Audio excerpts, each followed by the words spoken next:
Good morning all of student. Next topic discuss करते हैं motion in horizontal plane. किसी भी हॉरिजॉन्टल प्लेन के अंदर कोई ऑब्जेक्ट रखा गया है, हम उस पर फोर्स अप्लाई करेंगे। फोर्स अप्लाई करने पर हमें ये निकालना है कि उसमें कौन कौन से फोर्सेस आपके पास अप्लाई होंगे। मैं इसको ऐसे भी कह सकता हूँ, जो भी फोर्स अपन अप्लाई करेंगे उसके लिए फ्री बॉडी डायग्राम बनाएंगे। फ्री बॉडी डायग्राम जिसे शॉर्ट में अपन बोलेंगे फ्री बॉडी डायग्राम को FBD। फ्री बॉडी डायग्राम का मतलब है किसी भी ऑब्जेक्ट पर लगने वाले जितने भी फोर्सेस हमारे पास होंगे उन सारे फोर्सेस के बारे में हम इसके अंदर डिस्कस करेंगे। लाइक एन एग्जांपल, मान के चलो कंडीशन नंबर 1 लेके चलता हूँ। ये कोई भी स्मूथ प्लेन दे रखा है। स्मूथ प्लेन का मतलब है इस पर किसी भी तरीके का कोई फ्रिक्शन फोर्स नहीं है, फ्रिक्शन नहीं है। ये हमारे पास कोई भी स्मूथ हॉरिजॉन्टल प्लेन दे रखा है। इस स्मूथ हॉरिजॉन्टल प्लेन के अंदर मैं किसी ऑब्जेक्ट को रखता हूं। इस ऑब्जेक्ट का मास मान के चलते हैं कैपिटल M। इस कैपिटल M के ऑब्जेक्ट पर यदि मान के चलो मैं कैपिटल F फोर्स अप्लाई कर देता हूं, तो कैपिटल F फोर्स अप्लाई करने का मतलब ये हुआ कि इस डायरेक्शन में यदि F अगर फोर्स अप्लाई करते हो तो मान के चलते ये ऑब्जेक्ट A एक्सेलरेशन से आपके पास एक्सेलरेट होता है। यदि मैं F फोर्स लगाता हूं तो A एक्सेलरेशन से ये एक्सेलरेट होता है। तो ये तो हम लोगों ने एक्सटर्नल फोर्स लगाया कैपिटल है। इसके अलावा इस पर और कौन कौन से फोर्स काम कर रहे होंगे तो अपन देखेंगे।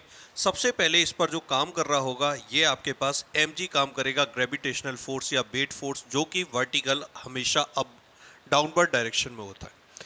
वर्टिकल डाउनवर्ड डायरेक्शन में आपके पास mg काम करेगा। नेक्स्ट, आपके पास ये जो प्लेन है इस ऑब्जेक्ट पर लगाएगी, ये ऑब्जेक्ट पर आपके पास जो फोर्स लगाएगी ये नॉर्मल फोर्स लगाएगी। और इस नॉर्मल फोर्स या रिएक्शन फोर्स को मैं किससे डिनोट कर सकता हूं बताओ? कैपिटल N से इसको डिनोट कर सकता हूं। ये नॉर्मल फोर्स कैपिटल N काम करेगा। दोबारा डिस्कस करते हैं। केवल मैंने तो F फोर्स लगाया, मैंने कहा इस ऑब्जेक्ट पर लगने वाले जितने भी फोर्स हमारे पास काम करते हैं उन सब के बारे में अपन डिस्कस करेंगे। और सबके बारे में डिस्कस कर रहा हूं तो F फोर्स अप्लाई करने पर A एक्सेलरेशन हुआ, नीचे की तरफ mg फोर्स काम करेगा और ऊपर की तरफ आपके पास कितना N काम करेगा। तो मैं क्या कह सकता हूं? सबसे पहली चीज तो ये नॉर्मल फोर्स कैपिटल N, ये नॉर्मल फोर्स कैपिटल N ये होगा आपके पास mg के इक्वल। ना तो ऑब्जेक्ट ऊपर जा रहा नहीं नीचे जा रहा, इसका मतलब बैलेंस है। तो N इज इक्वल टू आपके पास mg होगा। और अगली चीज, अगर ये A एक्सेलरेशन से चलता है तो F इज इक्वल टू हमारे पास एक कौन सा काम करेगा? ma। तो इट मीन्स इसमें जो लगने वाले जितने भी फोर्सेज हैं वो सब मैंने बता दिए। और बताने के बाद इसको कहते हैं अपन फ्री बॉडी डायग्राम FBD, जिसके अंदर इक्वेशन जो आती है, फर्स्ट इक्वेशन हमारे पास N is equal to mg और दूसरी हमारे पास F इज इक्वल टू बोलो कितना? ma। क्लियर है बच्चों? नेक्स्ट, अगर मान के चलो कोई ये कहता है कि ये हॉरिजॉन्टल प्लेन मेरे पास दे रखा है, स्मूथ प्लेन है। इस स्मूथ प्लेन पर मान के चलते हैं हम कैपिटल M मास का कोई ऑब्जेक्ट रख देते हैं। अब मैंने इस ऑब्जेक्ट पर फोर्स लगाया कैपिटल F इस तरीके से। मान के चलते कैपिटल F जो फोर्स लगाया मैंने थीटा एंगल पर अप्लाई किया है। On a smooth plane a object of mass capital M is placed on it and capital F force is applied at an angle theta from horizontal। horizontal से मैंने theta angle पर capital F force apply किया। तो इस condition के अंदर आपसे पूछे कि कितना नॉर्मल फोर्स जनरेट होगा, कितने एक्सेलरेशन से, या अपन बात करें A एक्सेलरेशन यदि आता है तो इस कंडीशन में हॉरिजॉन्टल डायरेक्शन में, क्योंकि अपन कह रहे हैं मोशन इन हॉरिजॉन्टल प्लेन और मैं ये कह रहा हूँ हॉरिजॉन्टल डायरेक्शन में ही ये मूव करता है, A एक्सेलरेशन से मूव करता है। हॉरिजॉन्टल डायरेक्शन में कितने एक्सेलरेशन से मूव करता है? A एक्सेलरेशन से। वर्टिकल में नहीं जा रहा, हम ऐसा मान के चल रहे हैं जैसे कि मान के चलो कोई बॉक्स रखा हुआ है, उस बॉक्स पे मैं इस तरीके से फोर्स लगा रहा हूँ, बॉक्स पर मैं इस तरीके से फोर्स लगा रहा हूँ। तो अपन कह रहे कि बॉक्स ऊपर तो नहीं जा रहा लेकिन हॉरिजॉन्टल प्लेन के अंदर मूव कर रहा है, उसका एक्सेलरेशन मेरे पास कैपिटल A दे रखा है। अब कोई कहे कि इसका फ्री बॉडी डायग्राम बनाओ, तो अपन बना सकते हैं क्या इसका फ्री बॉडी डायग्राम? देखना, ये मेरे पास कैपिटल M जो मास दे रखा है, इस पर कौन कौन से फोर्सेस काम करेंगे? सबसे पहले काम करेगा इसमें ग्रेविटेशन फोर्स या weight force mg। Opposite direction में कौन सा फोर्स काम करेगा? नॉर्मल फोर्स कैपिटल N काम करेगा। हम लोगों ने ये कैपिटल एफ फोर्स जो अप्लाई कर रखा है, अगर मैं इसके कंपोनेंट्स फाइंड आउट करता हूँ तो ये फर्स्ट कंपोनेंट हमारे पास होगा एफ कॉस थीटा और सेकंड कंपोनेंट जो हमारे पास होगा ये हमारे पास होगा एफ साइन थीटा। सारे कंपोनेंट्स निकाल दिए मैंने, एफ कॉस थीटा, ये क्या निकाल दिया, एफ साइन थीटा। क्लियर है। अब देखो, आप लोग कह रहे हो कि ए एक्सेलरेशन से ये मूव कर रहा है, इसका एक्सेलरेशन ए दे रखा है, कौन सी डायरेक्शन में, हॉरिजॉन्टल डायरेक्शन में। तो इट मीन्स सबसे पहले तो मैं ये कहूँगा एफ कॉस थीटा मतलब horizontal force F cos theta इसको हॉरिजॉन्टल डायरेक्शन में मूव करता है, कितने एक्सेलरेशन से, ए एक्सेलरेशन से। So here F cos theta is equal to M A. एक इक्वेशन तो ये निकली। अगली चीज हम कह रहे हैं वर्टिकल डायरेक्शन में ये मूव नहीं कर रहा, इसका मतलब वर्टिकल डायरेक्शन में जितने भी फोर्सेस काम कर रहे होंगे वो अपवार्ड जो फोर्सेज हैं वो डाउनवर्ड फोर्सेस के क्या होने चाहिए, इक्वल होने चाहिए। अगर ये ज़्यादा होंगे तो ऊपर जाएगा, ये ज़्यादा होगा तो नीचे जाएगा। अगर मान के चलो ऊपर वाले और नीचे वाले दोनों फोर्सेज यदि इक्वल हो जाते हैं, इसका मतलब ये बैलेंस इक्विलिब्रियम कंडीशन के अंदर रहेगा। So I can say n minus f cos theta, clear, n minus f cos theta is equal to, बोलो कितना हो गया, m g. So normal force capital n is equal to, मैं किससे replace कर सकता हूँ, f cos theta plus m g से। क्लियर, ये नॉर्मल फोर्स होगा। Normal force capital n is equal to f cos theta और प्लस आपके पास कितना आएगा, एम जी आएगा। ये सेकेंड कंडीशन, जब अपन थीटा एंगल पर इसको एफ से अपन क्या करते हैं, पुल करते हैं, खींचते हैं। ठीक है, अगर मान के चलो मैं इसको पुश करूं, देखो कंडीशन नंबर 3, ये कैपिटल एम, क्लियर। अब मैंने क्या किया, इस पर मैं एक फोर्स ऐसे अप्लाई करता हूं, पुश, धक्का लगा रहे हैं अपन। पहले तो मैं खींच रहा था, अब मैं धक्का लगा रहा हूं, कैपिटल एफ। ये भी मान के चलते हैं हॉरिजॉन्टल से थीटा एंगल बना था, क्लियर है। अगर इस तरीके का हमारे पास किसी स्मूथ प्लेन पर जो जिस पर कैपिटल एम मास रखा गया है, इस पर मैंने कैपिटल एफ फोर्स अप्लाई किया हॉरिजॉन्टल से थीटा एंगल पर, लेकिन कैसे किया है, पुश कंडीशन के अंदर। इसमें तो था पुल, इसमें था पुश, ठीक है, धक्का मार रहे। इस कंडीशन में ऑब्जेक्ट अगर कहें कि ए एक्सेलरेशन से मूव कर रहा है, एक्सेलरेशन इसमें भी हमारे पास स्मॉल ए दे रखा है, तो अगर स्मॉल ए एक्सेलरेशन दे रखा है तो सबसे पहले निकालो कि हमारे पास किस फोर्स के कारण से ये ए एक्सेलरेशन जनरेट हो रहा है। अगली चीज, इसका नॉर्मल फोर्सेस क्या होगा उसके बारे में भी अपन डिस्कस करेंगे। तो देखते हैं अपन इसका एफबीडी बनाए। तो देखो, अगर एफबीडी बनाते हैं तो ये मेरे पास दे रखा है कैपिटल एम, ठीक है, क्लियर है। कितना दे रखा है, कैपिटल एम। सबसे पहले इसमें वेट फोर्स को अपन डिनोट करेंगे कि इसका वेट फोर्स कितना होगा। अगर मैं इसका वेट फोर्स निकालता हूं तो ये मेरे पास इसका वेट फोर्स होगा mg। वेट फोर्स बताओ कितना होगा, mg होगा। इसका नॉर्मल फोर्स निकालेंगे तो नॉर्मल फोर्स इस तरीके से होगा, क्लियर है। अब जो कैपिटल F फोर्स अपन लगा रहे हैं वो कैपिटल F फोर्स इस तरीके से लगा रहे हैं, डायरेक्शन तो यही है। लाइन ऑफ एक्शन आपके पास फोर्स की ये लाइन ऑफ एक्शन होगी, इट मीन्स रिजल्टेंट आपके पास इस तरीके से F होगा। अब एक चीज बताओ, हॉरिजॉन्टल से यदि ये एंगल आपके पास थीटा होता है, इट मीन्स ये एंगल भी आपके पास क्या होगा, थीटा होगा। अब F को यदि कंपोनेंट्स में निकालता हूं, F के कंपोनेंट्स निकालता हूं, तो ये तो मेरे पास हो गया F cos थीटा और ये वाला कंपोनेंट मेरे पास हो गया F sin थीटा। F के मैंने कंपोनेंट निकाल दिए, F cos थीटा और F sin थीटा, क्लियर है। अब आप कह रहे हो कि A एक्सेलरेशन से ये चलता है, तो मुझको बताओ A एक्सेलरेट करने के लिए कौन सा फोर्स काम कर रहा है, F cos थीटा काम कर रहा है। It means F cos theta की जो वैल्यू है वो हमारे पास ma के इक्वल हो जाएगी, क्लियर है। अब कोई आपसे कहता है नॉर्मल क्या होगा, तो अपवर्ड तो जा नहीं रही ना, डाउनवर्ड जा रहा है, इसका मतलब अपवर्ड डायरेक्शन में लगने वाले फोर्स बोलो कौन से, n। इसकी वैल्यू किसके बराबर हो जाएगी, बोलो mg plus f sin theta के बराबर हो जाएगी, क्लियर है। ये एक मिनट, ये देखना बच्चों, एक मिनट, ये गलत हो गया, ये वाला गलत हो गया, चेक करो। n और f sin थीटा है, N plus F sine theta, ठीक है, इज इक्वल टू, ये मेरे पास आएगा एम जी, और एन की वैल्यू मेरे पास हो जाएगी एम जी माइनस एफ साइन थीटा। ये गलत हो गया, इसको सही कर लेना। N is equal to M G minus F sine theta होगा। ये n plus F sine theta is equal to कितना आएगा, एम जी आएगा, तो n is equal to M G minus F sine theta. और इधर बात करें अपन f cos theta is equal to M a, तो n is equal to M G plus F sine theta. ये हमारे पास नॉर्मल फोर्स आएगा। क्लियर है बच्चों? अब इसमें क्वेश्चन कैसे आ गया, जैसे मान के चलो एम की वैल्यू 2 kg लिख दी, ये 10 न्यूटन लिख दिया, नॉर्मल फोर्स हमसे पूछ लिया, इस तरीके के क्वेश्चंस हमारे पास बनते हैं। जैसे एक क्वेश्चन मैं डिस्कस कर देता हूं इस पर। मान के चलते हैं हम लोगों को इस पर क्वेश्चन कैसे बनेगा, ये मेरे पास स्मूथ प्लेन दे रखा है। इस स्मूथ प्लेन के अंदर मैं आपसे कह देता हूं ये 2 kg का मेरे पास कोई ऑब्जेक्ट है।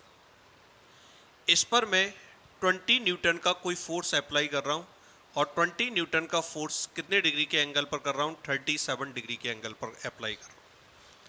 ठीक है, तो अब हम लोगों से क्या कर रहा है, if force of 20 Newton is apply on mass 2 kg at an angle 37 degree, then object moves in horizontal direction,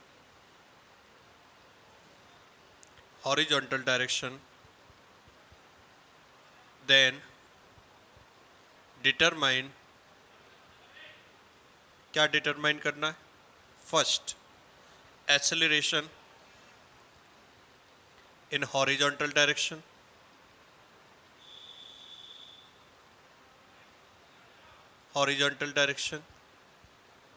और सेकंड आपको normal on mass, reaction force भी कह सकता हूं, ऑन मास।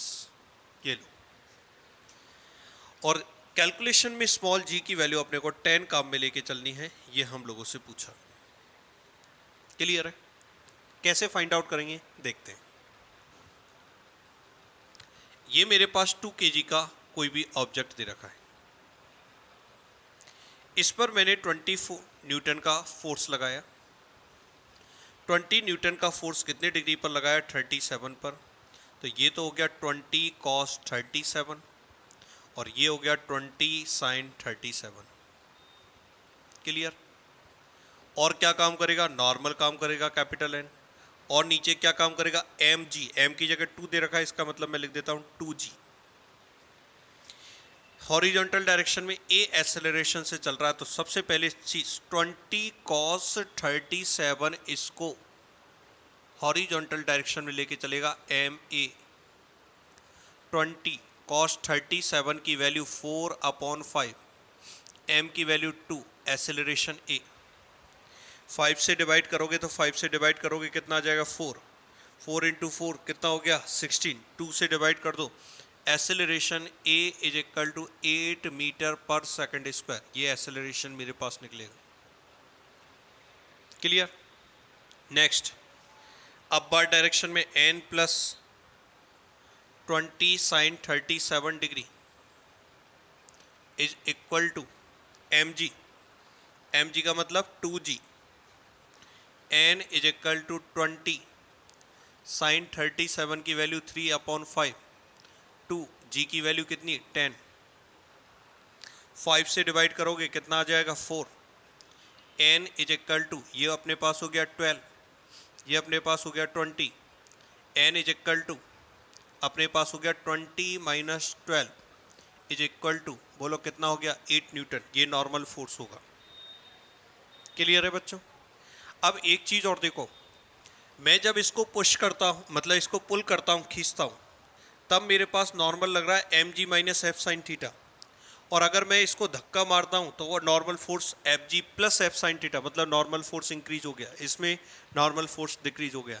इसलिए अपन ने देखा होगा घास काटने की जो मशीन होती है आपके पास, घास काटने की जो मशीन होती है उस मशीन को हमेशा कभी भी इस तरीके से धक्का नहीं दिया जाता बल्कि इस तरीके से खींचा जाता है, क्योंकि खींचने की कंडीशन में नॉर्मल फोर्स कम हो जाता है और अगर धक्का देने की स्थिति होती है इस तरीके से तो नॉर्मल फोर्स इंक्रीज हो जाता है। इसलिए धक्का देना ज़्यादा कठिन है, खींचना आपके पास क्या है, सरल है। तो पूरी चीज़ें आपके पास इस मोशन इन हॉरिजॉन्टल प्लेन के अंदर क्लियर हो रही है। ठीक है, अगर मान के चलो मैं इंक्लाइंड प्लेन की बात करता हूँ। अब इंक्लाइंड प्लेन में किस तरीके से देखना,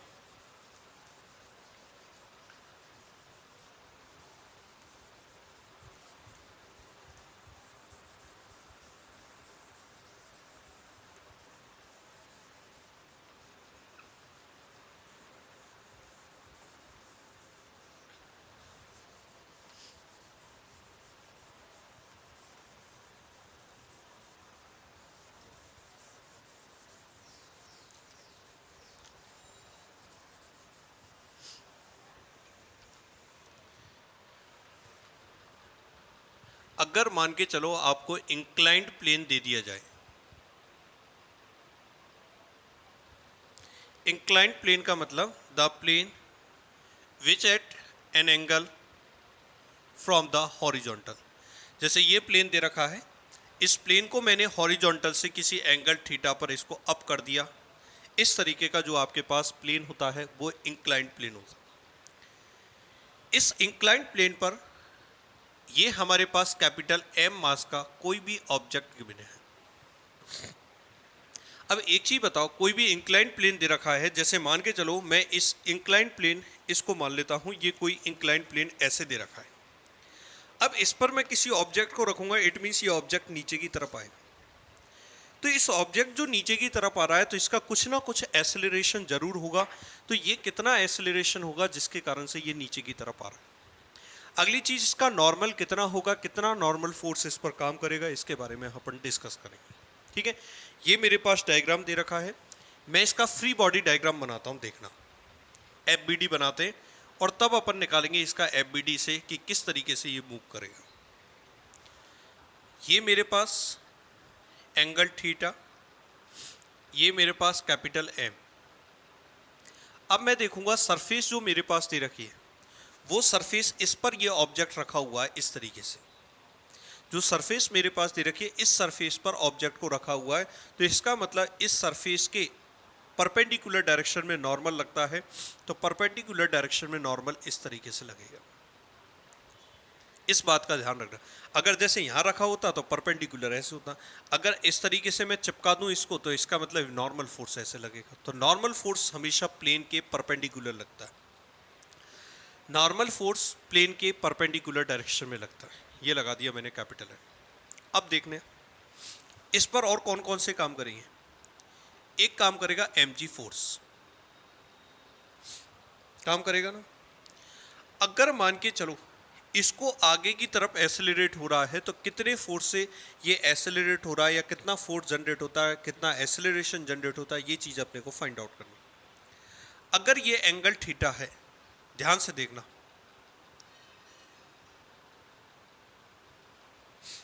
अगर ये एंगल थीटा है इट मींस ये एंगल भी कितना होगा, थीटा। अगर मैं इस पर एक परपेंडिकुलर खींचता हूं तो इट मींस ये वाला एंगल 90 डिग्री हो गया। ध्यान से देखना, ये वाला एंगल 90 डिग्री हो गया, जिसमें से थीटा एंगल गया तो ये एंगल कितना बचा, 90 माइनस थीटा। कितना एंगल बचा, 90 माइनस थीटा। उसके बाद बताना, यदि ये वाले एंगल की बात करूं, देखना ये वाला एंगल 90 डिग्री फिर हो गया, ये वाला एंगल 90 डिग्री हो गया, तो 90 में से 90 माइनस थीटा गया तो ये एंगल वापस थीटा बच गया। दोबारा देखते हैं, ये एंगल थीटा तो ये एंगल भी थीटा, देन मैंने 90 का बनाया तो ये 90 माइनस थीटा, ये 90 डिग्री का एंगल है, 90 में से 90 माइनस थीटा को सब्ट्रैक्ट कर दिया, ये एंगल मेरे पास कितना बच गया, थीटा बच गया। अब इसके फैक्टर करते हैं, ये मैं हटा रहा हूँ सब कुछ, एक बार आपको बता दिया, तो ये एंगल आपके पास अब थीटा निकला। अब mg के यदि मैं कंपोनेंट करता हूँ परपेंडिकुलर कंपोनेंट, तो ये तो हो गया mg cos थीटा, और ये मेरे पास हो गया एम जी साइन थीटा। बोलो कोई दिक्कत हो तो। ये तो हो गया एम जी कॉस थीटा, ये हो गया एम जी साइन थीटा, इसका मतलब एम जी का काम खत्म। एम जी के तो कंपोनेंट हो गए ना, ये एम जी कॉस थीटा, ये एम जी साइन थीटा, इसका मतलब एम जी का काम कंप्लीट। तो अपन देखेंगे कि नॉर्मल को तो कौन बैलेंस कर रहा होगा, एम जी कॉस थीटा, और इस ऑब्जेक्ट को जो आगे की तरफ बढ़ा रहा होगा ए एक्सेलरेशन से, वो क्या काम कर रहा होगा बताओ, एम जी साइन थीटा। इसका मतलब एम जी साइन थीटा की जो वैल्यू है वो इसको एक्सेलरेट कर रही है, f is equal to M a, f की value m g sine theta is equal to M a. M से एम यदि कैंसिल आउट हो जाएगा तो acceleration a is equal to g sine theta. तो ऐसे क्वेश्चन के अंदर आपसे पूछे कि इसका एक्सेलरेशन कितना होगा तो अपन डिटरमाइन कर सकते हैं। और नॉर्मल यदि पूछे तो नॉर्मल की वैल्यू हमारे पास एन इज इक्वल टू, ये बताओ कितना हो गया, एम जी कॉस थीटा, ये नॉर्मल फोर्स होगा। इसमें भी क्वेश्चन कैसे बनेगा, थीटा की वैल्यू हमारे पास गिवन होगी, एम की वैल्यू हमारे पास गिवन होगी, हमसे पूछेगा ये इसका एक्सेलरेशन फाइंड आउट करो, या कौन सा फोर्स इसको नीचे की तरफ लाएगा डाउनवर्ड डायरेक्शन में, या नॉर्मल फोर्स कैपिटल एन की वैल्यू डिटरमाइन करो। इस तरीके के क्वेश्चंस हमारे पास इसके अंदर बनते हैं। क्लियर है बच्चों? तो हम लोगों ने इंक्लाइंड प्लेन पर डिस्कस कर लिया, हॉरिजॉन्टल प्लेन के अंदर किस तरीके से मोशन होता है। क्लियर है बच्चों? नेक्स्ट क्लासेज में हम लोग जो 2 या 3 ऑब्जेक्ट आपस में कनेक्टेड होते हैं उन पर फोर्सेस कैसे लगता है इसके बारे में डिस्कस करेंगे। Thank you.